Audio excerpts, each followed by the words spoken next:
साथियों जय हिंद। मैं डॉक्टर संग्राम पाटिल, मैं इंग्लैंड से बात कर रहा हूँ। वैक्सीनेशन शुरू हो गया है भारत में और दिल्ली से जो रेसिडेंट डॉक्टर्स है वहाँ के दो बड़े हॉस्पिटल्स के, उन्होंने कहा है कि हमको जो भारत बायोटेक की वैक्सीन है कोवैक्सीन, ये नहीं चाहिए क्योंकि ये इसका फेज 3 ट्रायल ठीक से नहीं हुआ है, कंप्लीट नहीं हुआ है और सेफ्टी एफिकेसी डेटा भी नहीं आया है, तो इन्होंने मना कर दिया है।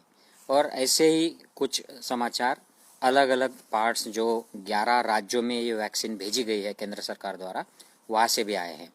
और इस बात के ऊपर ये वीडियो है, ये ज़्यादा से ज़्यादा मेडिकल फील्ड में शेयर कीजिए, जनरल पब्लिक को भी शेयर कीजिए कि इसमें हमारे जो हेल्थ मिनिस्टर है, स्वास्थ्य मंत्री हर्षवर्धन, ये खुद एक डॉक्टर है, एक सर्जन है, लेकिन ये कितने दुर्बल व्यक्ति है कि ये शास्त्र विज्ञान क्या होता है, मेडिकल साइंस क्या होता है, इस बात पर ये फिक्स नहीं है और डॉक्टरों के साथ गद्दारी कर रहे हैं और इतनी दुर्बलता दिखा रहे हैं कि उनको पता है कि ये क्या चल रहा है, फेज 3 में कौन से वैक्सीन आए हैं और कौन से देने चाहिए, कौन से नहीं देने चाहिए, लेकिन ऊपर से जो आदेश आ रहे हैं प्रधानमंत्री से, उसके विरोध में कुछ भी नहीं बोल पा रहे हैं।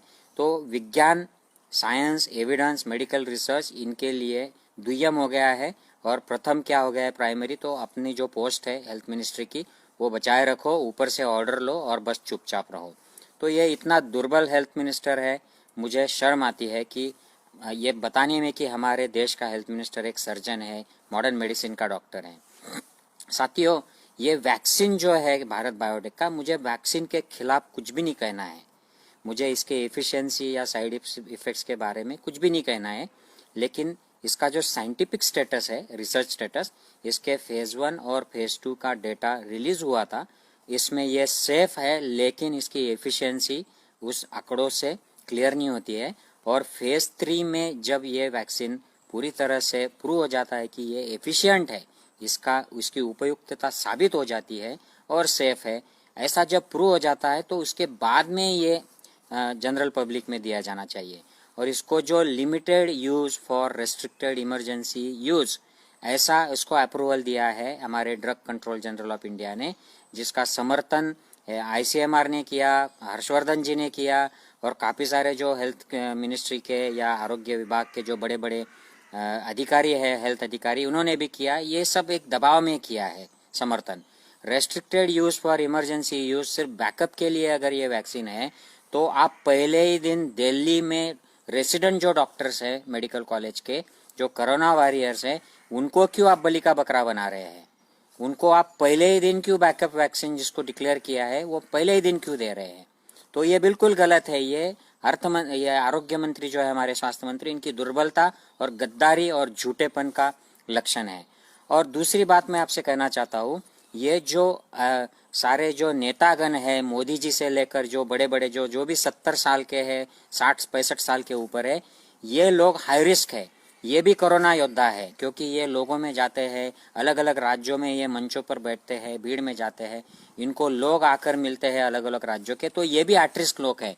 अगर इनको भारत बायोटेक की वैक्सीन देने का इतना ही शौक है तो मोदी जी से क्यों नहीं शुरू किया, हर्षवर्धन जी से क्यों नहीं शुरू किया?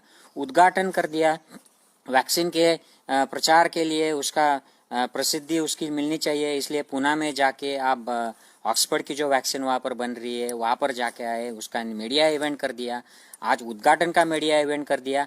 लेकिन जब वैक्सीन लेने का वक्त आया है तो आप उस भारत बायोटेक के वैक्सीन को, जिसको आप डॉक्टर लोगों को दे रहे हैं, रेसिडेंट्स डॉक्टर बेचारे वो अपनी जान जोखिम में डाल के ये कोरोना के पेशेंट्स को ट्रीट करते हैं, उनको आप ट्रायल न किया हुआ वैक्सीन उन पर ट्रायल कर रहे हो, वो भी उनके मर्जी के खिलाफ। ये बिल्कुल गलत है और ये दर्शाता है कि मोदी जी खुद नहीं लेते हैं ये वैक्सीन, दूसरों को देते हैं, उनके ऊपर ट्रायल कराते हैं, टेस्ट कराते हैं और बाद में फिर कभी लेंगे। तो ये मोदी जी की कायरता, डरपोकगिरी और कॉवर्डनेस दर्शाता है। साथियों, ये बिल्कुल गलत हो रहा है। मुझे भारत बायोटेक वैक्सीन ये एफिशिएंट नहीं है या इसके साइड इफेक्ट्स है, ऐसा बिल्कुल नहीं कहना है। हमारे साइंटिस्ट जो इस पर काम कर रहे हैं भारत के, इनके खिलाफ भी मैं कुछ नहीं कहना चाहता हूँ। ये वैक्सीन शायद दुनिया के सारे वैक्सीन से बहुत ज़्यादा एफिशिएंट हो सकता है, लेकिन हमें इसका प्रूफ चाहिए, इसका ट्रायल टेस्ट होना चाहिए। ऐसे डॉक्टरों पर और बिना इंफॉर्मेशन दिए लोगों पर उसको स्ट्रेट अवे ट्रायल करना और फिर डिक्लेयर करना कि अगर आपको साइड इफेक्ट आ जाए तो हम मुआवजा देंगे, ये गलत है, अनइथिकल है। मेडिकल रिसर्च, मेडिकल साइंस इसके खिलाफ है। इसलिए मैं अनुरोध करता हूँ मोदी जी से कि वो खुद जाहिर पब्लिक में आकर भारत बायोटेक की कोवैक्सीन ले और इससे एक एग्जाम्पल सेट करे, ताकि लोगों के दिमाग से, दिल से डर निकले और बाद में फिर ये डॉक्टर्स और जूनियर डॉक्टर जो है इनको ये वैक्सीन दे। और हर्षवर्धन जी से मैं दरख्वास्त करता हूँ कि अगर आप कुछ बोल नहीं सकते हैं साइंस के सपोर्ट में, मेडिकल एविडेंस के सपोर्ट में, तो आप क्यों स्वास्थ्य मंत्री बने हो? आप रिजाइन क्यों नहीं कर देते हो? आप बहुत हाईली एजुकेटेड हो और ये अनपढ़ कमपढ़ लोगों के ऑर्डर्स पे, उसके दबाव में क्यों झुकते हो आप? हर्षवर्धन जी जाग जाइए और मेडिकल एविडेंस, विज्ञान के साथ आइए और ये जो सब दबाव तंत्र चल रहा है इसके खिलाफ बोलिए। साथियों, अगर मेरी बात से सहमत है, ज़्यादा से ज़्यादा हेल्थ स्टाफ, कोरोना वॉरियर्स से ये वीडियो शेयर कीजिए और जनरल पब्लिक में भी शेयर कीजिए, ताकि लोगों को पता चले कि हमारा स्वास्थ्य मंत्री कितना डरपोक है और दुर्बल है, और हमारा प्राइम मिनिस्टर भी कितना डरपोक है। सारे दुनिया के जो प्राइम मिनिस्टर्स है, प्रेसिडेंट है, ये सबसे पहले वैक्सीन ले रहे हैं, लेकिन हमारा प्राइम मिनिस्टर चुप गया है, दूसरों के ऊपर ट्रायल करता है, वो भी डॉक्टरों के ऊपर। जय हिंद साथियों।